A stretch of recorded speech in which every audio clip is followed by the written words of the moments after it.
Terima kasih masih tetap setia bersama kami dalam program Doncast. Saya Doni The Kaiser. Saya Don Bosco Selam. Dan kita kali ini sedang berdiskusi dengan Prof. Koni Rahakundini Bakri dan juga Prof. Alexius Jemadu. Dan kita mau bergeser sedikit, Bang Don. Bukan sedikit, banyak. Karena kita mau ke Istanbul, ke Timur Tengah, ya kan? Ada gagasan untuk mempertemukan Rusia, Ukraina di Istanbul. Ya. So, Zelensky dan Putin di Istanbul. Dan ini adalah kalau itu benar kejadian, ini sebuah langkah yang kita anggap istimewa. Tapi kan yang paling tahu di Rusia karena ini Prof. Koni lebih tahu seperti apa sebetulnya cerita itu, Prof. Prof. Koni lebih tahu isi kepalanya Putin ini. Prof, gimana? Aku nggak tahu lah kalau isi kepala Presiden Putin. Tapi karena aku di Rusia dan aku cukup melihat apa situasi dan sisi pandang dari Rusia sendiri. Pertama mungkin akan beda ceritanya kalau Trump itu beneran hadir. Kalau Trump beneran hadir itu kayaknya keren loh sebenarnya kan. Mungkin itu tidak akan hadir, betul nggak? Ya kan. Nah, tapi kan sekarang karena Trump tidak hadir dengan kendala logistik, kemudian juga mungkin alasannya tidak jadi hadir juga karena fokus ke Timur Tengah, maka jadi lucu akhirnya seolah-olah si Zelensky ini jadi tuan rumah kan, yang undang-undang itu Trump itu datang. Tapi kembali Presiden Putin sekali lagi tidak akan hadir dan ini sebenarnya adalah upaya perdamaian pertama ya. Sejak Special Military Operations di 2022. Jadi ini sangat menarik. Tapi yang nyebeli dari sini adalah prasyarat yang diberikan Zelensky. Zelensky ini kalau menurut saya itu agak apa ya, orang yang sering kali lupa diri atau kepala negara yang sering kali lupa diri. Ya, kan dia lucu nih, udah bagus Istanbul menjadi tuan rumah dan Presiden Putin pun mengirimkan delegasi walaupun beliau tidak bisa hadir. Tapi belum apa-apa dia udah menuntut, oke, gue juga kita akan segera bertemu, gue juga akan hadir ke sana, tapi tolong dong sebelum negosiasi ini ada gencatan senjata dulu 30 hari, gitu kan? Nah, ya udah pastilah Presiden Putin menolak salah seperti itu, gitu kan? Nah, sekarang yang kita mesti lihat sebenarnya apa sih resikonya yang akan terjadi gitu? Kalau ini terus berkepanjangan seperti apa? Dan bagaimana misalnya NATO masih panjangkah juga, ya kan nafasnya untuk terus terlibat? Karena kalau saya bilang udah berat loh, lumayan orang memperkirakan Rusia tuh akan terkapar cepat dengan digempur sebegitu hebat, ya kan? Ternyata kan enggak. Nah jadi kita tinggal hitung aja nih, best skenario dari output pertemuan ini tuh apa gitu. Pertama, walaupun sekali lagi saya bilang nggak mungkin ya. Pertama adalah gencatan senjata 30 hari itu disepakati. Kalau itu terjadi, mungkin dapat segera dibentuk zona demilitarisasi, gitu kan. Tapi saya kok nggak yakin, karena menurut saya Presiden Putin pasti akan menolak keras itu. Dia nggak akan, kalau bertemu aja, nggak usah bikin aturan, kan kayak gitu dan kira-kira. Kalau keduanya adalah moderate. Moderate itu apa? Mungkin Rusia akan menunda serangan. Tetapi dia tidak akan menarik pasukannya dari Donbas, karena Donbas itu very strategik lah gitu. Nah jadi mungkin saja akan menunda serangan, tapi bukan gencatan senjata ya, tapi menunda dan jangan ditentukan 30 atau berapa harinya, itu is a Kremlin business gitu kan, kalau boleh dibilang. Nah sehingga itu mungkin saja terjadi, tapi sekali lagi saya rasa Donbas tetap clear, itu ada di tangan Rusia dan tidak akan pernah ditarik pasukan secara. Nah worst skenario-nya adalah Presiden Putin menolak total negosiasi apapun yang di-offer, dan artinya serangan ke Kiev akan terus diperluas. Itu bisa terjadi kalau skenario terburuk ya. Apa bacaan Prof? Ya, saya ikuti perkembangan terakhir, memang Putin nggak mau hadir. Untuk di sana. Dan kalau Putin tidak hadir, itu harapan untuk terjadi gencatan senjata itu akan hilang sama sekali, karena keputusan itu harus di level tertinggi, ya. Nah, kalau misalnya nanti dia mengirim pejabat yang lebih rendah, maka ini hanya mungkin memelihara situasi untuk tetap berdialog ya, buying time supaya untuk tetap mempunyai harapan bahwa ini bisa diselesaikan melalui jalur diplomatik. Atau jangan-jangan Putin juga mau bilang begini, Prof, I am the boss. Sama kayak Trump. Ya, Putin kan negara besar ya, pasti Prof. Koni lebih tahu ya. Dan dia juga tidak mau tunduk begitu saja kepada negara yang pernah menjadi bagian dari Soviet Union, ya kan? Itu adalah suatu hal yang mustahil ya di dalam politik internasional. Dan ini yang membuat situasi bertambah makin parah, seperti worst skenario yang tadi disebut oleh Prof. Koni, itu bisa saja terjadi dengan serangan-serangan yang lebih dahsyat ke Kiev, ibu kota itu kan. Dan itu yang kita harapkan dengan bantuan dunia internasional, keterlibatan Turki, nanti juga dengan pausi yang baru ini, mudah-mudahan terbukalah untuk ke arah dialog sehingga perang ini bisa berhenti ya. Ya paling tidak sekarang kan sudah ada pikiran kan, atau ada langkah apapun hasilnya, walaupun hasilnya tadi itu masih jelek gitu, tapi sudah mulai membuka pembicaraan. Sepanjang yang saya ikuti Pak Don, ini kesalahan NATO juga. Sebenarnya sudah sejak lama diingatkan jangan ganggu Rusia. Ya kan, sewaktu perang dingin itu selesai, ya kan. Bagaimanapun Soviet Union kan sudah bubar, ya kan? Rusia adalah tetap suatu negara besar yang punya pride masa lalu yang kuat. Jangan diganggu, malah mereka memperluas NATO ke arah timur sampai ke halaman depan. Itu kan ngejek ya ceritanya. Itu hanya membuat Rusia itu embarrassed kan dengan situasi itu, bahwa NATO itu menguasai wilayah itu. Nah ini yang mungkin menjadi persoalan sehingga Putin itu bersikukuh, saya nggak bisa didikte oleh kamu. Saya juga punya pride dan saya punya masa lalu, saya negara besar juga, begitu. Artinya Prof. Koni. Ya, silakan Prof, silakan. Boleh, Prof. Ya, seperti disampaikan Prof. Alex, sebenarnya bukan masalah Rusia negara besar dan dia tuh sudah teruji lah kalau soal perang dari era Alexander the Great ya, Peter the Great. Tapi maksud saya begini. Buat Rusia gitu, ya ini yang saya tangkap selama saya tinggal di Rusia ya. Memang mereka sudah kesal sekali, karena kan berapa kali Putin sudah ngomong dari 2018 malah kalau nggak salah kan, jauh 2017, dan beberapa mantan diplomat Amerika yang tokoh-tokoh juga sudah bilang kepada Amerika Serikat dan dimanapun berkesempatan, janganlah mengganggu gitu. Nah, tapi lebih daripada itu, menurut saya apa yang terjadi di 2020 kemarin itu kan lebih parah, karena ini nih Prof. Alex, bagaimana dalam sejarah manusia kita berinteraksi di dalam perang kemarin Ukraine Rusia di 2022, itulah sebenarnya diplomasi atau diplomat itu kehilangan peran. Saya kan mengalami ketika di sini misalnya dubes Rusia dikucilkan, ya kan, waktu itu kan Ambasador Ludmila, ya kan, Ambasador Ludmila itu betul-betul ditinggalkan semua orang. Jangan kan Ambasador Ludmila, saya yang bersahabat dengan Ambasador Ludmila aja, itu ketemu lagi dubes-dubes negara-negara Poland gitu-gitu, udah nggak mau negur. Jangan lagi Adhan ya, dubesnya pun udah nggak mau. Jadi ada garis hitam putih yang betul-betul memilah itu. Kedua, membiarkan Ukraina itu terus bersuara di dunia internasional, sementara suara-suara Rusia itu dibekam atau dibekap, tidak boleh keluar. Belum lagi tentang Nord Stream, kita nggak boleh lupa ya, Nord Stream itu menyakiti sangat Rusia. Kenapa? It's a commitment between Uni Eropa dengan Rusia dengan membangun sebegitu hebat dan sebegitu megah dan strateginya pipeline 1-2 Nord Stream. Siapa yang menghancurkan? Siapa yang merusak? Siapa yang menjahili Nord Stream? Sampai dia lebih aneh kan, kemudian juga Rusia nggak boleh ikut menyelidiki. Jadi udah banyak hal Rusia tuh merasa oke, this is about the time mereka sudah nggak bisa trust. Yang paling parah adalah mungkin nih, buktinya Rusia baik-baik aja gitu kan. Dia dengan BRICS makin hebat. Dan jangan lupa, bukan cuma BRICS. Kalau kita masih meributkan BRICS, tapi di Rusia, kami sekarang sudah banyak tiap hari dan selama setahun terakhir ini bicara tentang the importance of the Greater Eurasia Partnership. Maknanya apa? Vladivostok area, semua area sana di sebelah sana itu akan sangat dekat dengan China, dengan Korea, dengan Jepang, gitu kan. Dan ini kan menarik sebenarnya. Jadi benar-benar akhirnya Greater Eurasia Partnership itu akan menarik Rusia masuk menjadi Asia instead of Rusia yang tadinya merasa dia Eropa. Itu kalau menurut saya. Kalau jawaban misalnya Ukraine bahwa gagasan untuk menjadi anggota NATO itu langsung cut gitu, tidak jadi begitu, apakah itu akan menyelesaikan atau akan membuka jalan atau menghentikan perang? Sekarang udah telat menurut saya. Kenapa?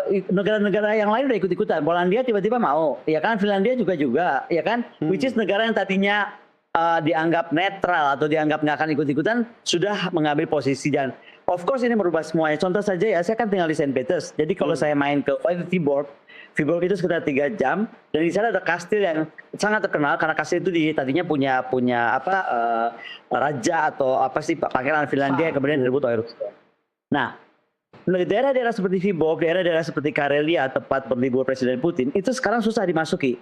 Jadi misalnya saja itu sangat akan ketat, kita diperiksa militer. Saya ceritakan saja ini sedikit, karena daerah kami itu nggak merasakan perang sama sekali, Pak Don Bosco.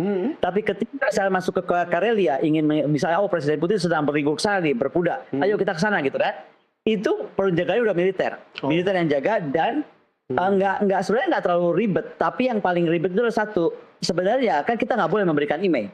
Di dunia internasional kita nggak boleh memberikan email sembarangan dalam keadaan apapun.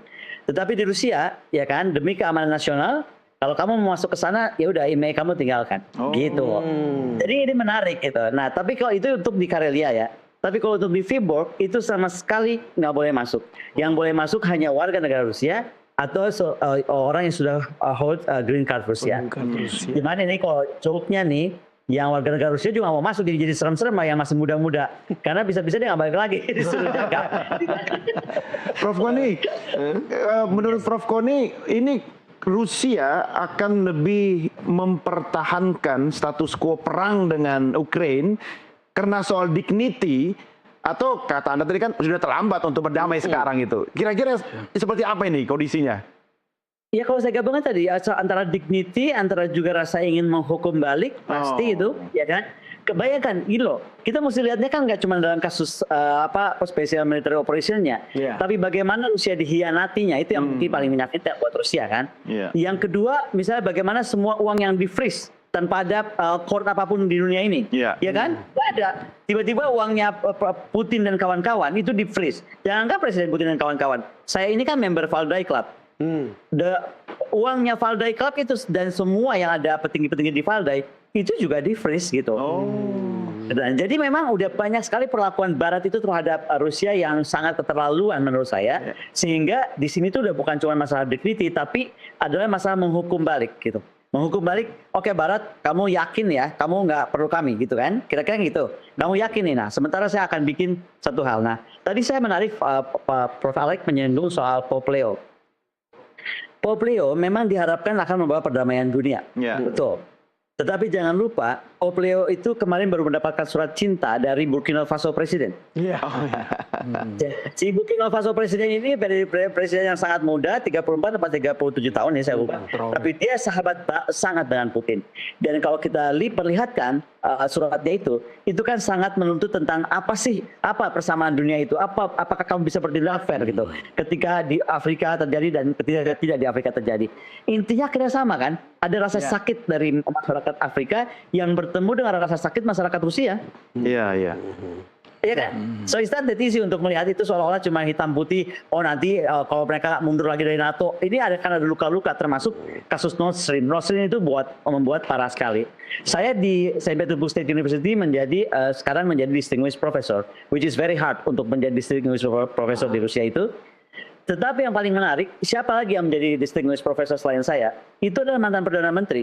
Mantan Perdana Menteri Swedia yang kemudian bersahabat dengan Putin karena melihat nggak benar nih perlakuan Eropa terhadap Rusia. Kira-kira seperti itu. Oke, Prof. Alex. Jadi menarik sih, menarik. Iya. Prof. Alex, kalau kita lihat kan ada sejumlah mekanisme sebetulnya untuk membuat mereka bisa bertemu kan, untuk berunding gitu dalam konvensi-konvensi internasional. Seperti apa misalnya harus tempuh langkah-langkah apa gitu? Iya, saya menggarisbawahi apa yang dikatakan Prof. Koni tadi, fairness itu sangat penting ya di dalam resolusi konflik seperti ini. Kalau tidak ada unsur fairness atau yang John Rawls bilang itu reasonableness.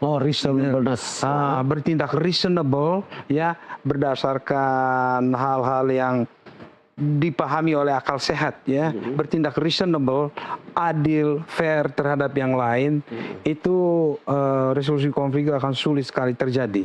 Jadi itu dulu harus diselesaikan. Jadi apa yang dikatakan Prof. Koni tadi ya, sikap reasonable. Dan memang kesannya Barat setelah selesainya perang dingin itu merasa di atas angin toh. Mungkin masih ingat apa yang diklaim oleh Francis Fukuyama itu sebagai the end of history. history. Tidak akan ada lagi perubahan yang fundamental karena sudah dimenangkan oleh kombinasi liberal demokrasi dan market economy. Klaim yang sangat-sangat arogan ya di mata mereka yang tidak setuju dengan ideologi itu. Dan memang terlihat sekarang apa yang dikatakan Fukuyama itu tidak valid, ya kan? Dengan munculnya pemimpin populis seperti Trump ini. Karena ada something wrong. Sangat timpang masyarakat Amerika itu sehingga mereka semua lari kepada janjinya Trump. Kemenangan populisme kan? Nah, itulah sebetulnya yang tadi dikatakan bahwa selesainya perang dingin, kemenangan liberalisme itu membuat Barat itu tampak arogan. Tidak ada lagi sistem lain, kalian yang lain itu mengikuti sistem kami karena ini adalah sudah akhir dari sejarah. Nah, selama mental sikap seperti itu masih berlangsung ditunjukkan oleh Amerika dan NATO, akan sulit menyelesaikan masalah seperti ini. Ya, nggak ada kemungkinan. Lanjut, Prof. Ya, karena sekarang ini kalau kita lihat Tiongkok sudah bangkit, Pak Don. Betul. Tidak bisa lagi diabaikan. Mungkin dalam waktu dekat ini dia akan melampaui Amerika. Dengan BRI yang dia bangun di seluruh dunia, jejaring perdagangan dan investasi yang sudah begitu luas. Sampai Amerika sendiri berkutik sebetulnya karena produk Cina sudah banyak. Di Asia Tenggara, di Amerika Latin, di Afrika sudah dikuasai semua sama dia. Jadi tidak bisa lagi Amerika dan Barat itu G7 menunjukkan bahwa mereka yang menguasai dan mendikte semua dunia. Tidak bisa lagi klaim number one. Tata dunia baru, tatanan global yang baru itu harus dirundingkan dengan prinsip equality, persamaan sederajat antara negara berdaulat yang satu dengan negara berdaulat yang lain. Tidak bisa lagi Amerika itu menunjukkan bahwa he is the boss. Tidak bisa. Kita ini semua sama. Nah, inilah kepentingan dari negara-negara seperti Indonesia ini supaya multilateralisme itu dikembalikan untuk menyingkirkan unilateralismenya Trump dan Barat yang cenderung mau menyelesaikan masalah sesuai dengan terms of reference yang mereka tentukan. Tidak bisa seperti itu. Tatanan global ini harus berdasarkan multilateralisme dan Indonesia punya kredensial untuk tampil sebagai yang utama untuk menyerukan suara itu. Oke, Prof Koni, saya mau tanya satu lagi sebelum saya lupa. Ini sangat awam saya. Tetapi saya kira Prof Koni punya pemahaman karena tinggal di Rusia.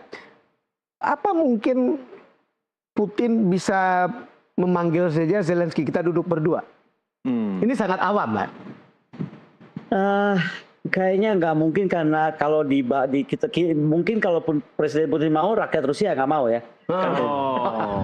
Karena bagaimana mungkin kita kelas Presiden Putin disejajarkan dengan kelas seperti pelawak gitu. Gini, kita tidak bisa bicara ini kan dalam beberapa konteks soal tampilan Zelensky sendiri kan, yang tidak pernah appreciate orang, bisa berantem sama Presiden Trump, datang ke Gedung Putih dengan baju seperti itu, bolehlah dia mau so military gitu, tapi dia bukan militer. Nggak usah deh, so military wannabe seperti itu. Jadi kesannya malahan jadi nggak sopan kan, atau cara bersosialisasi dan berdiplomasi yang baik. Gitu. Tapi kembali kepada Rusia sendiri, jangan salah ya, Rusia ini kan bukan saja bersama-sama dengan BRICS country semakin kuat, persahabatan dengan Cina yang semakin hebat, rencana pembangunan kekuatan maritimnya yang juga sangat konsisten bersama Cina, Cina ke belahan sini, Rusia ke sebelah sana gitu, tapi sangat progresif, tidak pernah terganggu dan sangat tepat waktu. Semua rencana mereka dalam 30 tahun kapan mewujudkan Green Water Navy, kapan Blue Water Navy, itu selalu dan tetap sejalan. Jadi menurut saya itu satu hal yang kita mesti catat. Tapi juga jangan lupa ada tambahan lain, Iran itu ya kan baru saja walaupun dibantah ya, itu mengirimkan rudal Fed 360 dan ini ada untuk menghadapi Ukraina. Jangan salah ya, kemampuan Iran juga sebagai negara produsen senjata ini nggak main-main. Jadi tadi waktu kita soal di awal soal Amerika yang sangat hebat di persenjataan, di kemarin perang India, pertempuran India dan Pakistan, kita lihat dong yang muncul malah jian-jiannya Cina bersama pesawat tempur hebatnya. Nah, at the same time sekarang kita kalau bicara rudal, ternyata Iran sudah mengirimkan rudal THAAD. Nah, selain juga rudal adalah kalau kita bicara soal kekuatan ekonomi. Nah, bagaimana sekarang kita melihat Rusia itu sangat-sangat menekankan kemitraan strategisnya dia dengan Iran di selain of course di BRICS yang plus tadi, tapi di SCO. Shanghai Cooperations. Oke, ya. Saya boleh tambahkan sedikit dari Iya, menyangkut pertanyaan Pak Don. Jadi dalam hubungan internasional itu interaksi antar negara, antar aktor itu mereka sangat sadar pada posisi. Mereka sangat sadar pada posisi siapa bertemu siapa, apa yang dibicarakan itu sensitif sekali. Jadi tadi seperti Prof. Kaudi bilang, saya sepakat sekali. Kalau misalnya Putin harus bertemu dengan Zelensky, nah itu pertanyaan besar dan perubahan yang Maksudnya biasa. Masa the real presiden ketemu dengan pelawak gitu ya? Karena semua aktor-aktor ini tahu siapa yang pertama membuat kesalahan. Menurut Putin, Zelensky yang bersalah ini. Kamu yang memulai begitu. Gimana Prof. Koni tadi? Izin kalau boleh mengingatkan, ingat nggak waktu apa namanya Presiden Prancis mau bertemu Presiden Putin? Ya. Rusia itu punya bahasa diplomatik yang keren. Dia terima, tapi mejanya sejauh-jauh. Jaraknya jauh ya. Jadi kalau Kita ingat gambar itu Prof. Koni. yang mesti ingat itu loh, Rusia itu betul-betul negara yang civilized ya. Jadi dia tahu bagaimana memperlakukan orang atau negara walaupun mereka menyakiti dia gitu kan atau tidak kita lagi percaya dengan civilized way. Nah, civilized way itu kadang-kadang malah lebih menyakitkan. Kalau saya jadi presiden Prancis diterima begitu ya kan, dengan kemudian hari waktu itu kan Presiden Jokowi ya, nggak lama dari itu bertemu kemudian mejanya sedemikian dekat, itu kan tamparan membuat Prancis. Saya rasa Zelensky mikir juga lah kalau dia untuk cover seperti itu ya nggak kan. Prof. Koni, saya hanya ingin menyampaikan pengalaman saya. 4 kali saya ke Rusia. Saya membandingkan dengan menonton film-film buatan Amerika yang sering mendiskreditkan Rusia, orang-orang Rusia. Bagi saya orang Rusia itu sangat ramah. Saya pernah di Vladivostok, di Saint Petersburg, di Moskow. Orang ramah sekali. Saya pikir civilized. Iya, persis seperti yang dikatakan Prof. Koni dari film Amerika. Itu kan perspektif Amerika. Saya merasa bahwa ini beda banget. Ya, itu betul. Ya, tapi ini sekaligus sebagai bagian akhir jadi sebelum kita tutup program. Prof. Koni, mungkinkah balik lagi ke soal Mr. Trump yang sangat lucu dan menggemaskan ini, akankah dia mengambil peran dalam konflik Ukraina dengan Rusia? Ini Trump ini kira-kira analisa Prof. Koni gimana? Saya ada di rapat dengan Valdai dan bertemu Presiden Putin ketika waktu itu Trump terpilih langsung, nggak berapa jam setelah Trump terpilih kami bertemu kan. Dan seperti perdugaan saya sebelumnya dalam beberapa wawancara saya selalu bilang, buat saya dan kenapa saya mendukung Trump, saya ini pendukung Trump berat loh begini-begini. Halo. Iya kan? Kenapa saya tetap mendukung Trump? Karena segila-gilanya Trump, dia orang yang membuka komunikasi. Sementara waktu itu isu Rusia yang terparah adalah orang mengucilkan Rusia, orang mengucilkan diplomat Rusia, dan orang tentu saja mengucilkan Presiden Putin. Nah, sehingga waktu itu saya menyatakan kemana-mana, kalau Trump terpilih, pasti akan lebih mudah. Exactly that's what Presiden Putin said di Valdai meeting, yang dia menyatakan kalau Presiden Trump yang terpilih, dia telepon saya anytime. I will talk to him, like friends, because we are friends before. Jadi menurut saya justru Trump ini akan lebih mudah diterima, bukan saja karena Trump tadi punya kelebihan, dia agak cuek ya, orangnya agak pede, super pede, tapi juga memang dia nggak pernah punya pendekatan yang seperti Biden terhadap Rusia. Itu dan itu dicatat baik-baik oleh Presiden Putin dan semua di Kremlin. Oke, Prof. Alex gimana? Iya, prinsipnya itu bisa terjadi asal meninggalkan prinsip winner takes all. Winner takes all. Jadi di dalam resolusi konflik, penyelesaian masalah konflik internasional seperti ini tidak bisa Anda harapkan zero sum. Jadi harus ada take and give-nya. Nah, sepanjang Trump mengerti itu, prinsip itu, saya pikir selalu terbuka jalan untuk pertemuan antara para pemimpin ini. Oke, baik. Ya kita tinggal menunggu. Prof. Koni. Tapi harus kita tutup ya. Aduh, terima kasih banyak Prof. Koni, Prof. Alex ya. Terima kasih. Tapi kita tunggu Bang Don. Launching buku Prof. Koni, jangan lupa. Jangan lupa. Udah pasti, udah presiden Argentina harus lupa gitu. Saya tidak tersadari ini untuk segera sadar. Baik. Prof. Koni terima kasih, Prof. Alex terima kasih. Sehat selalu buat Anda berdua. Dan pemirsa, inilah akhir jumpa kita dalam program Doncast. Saya Doni De Keyser. Dan saya Don Bosco Selamus. Sampai jumpa.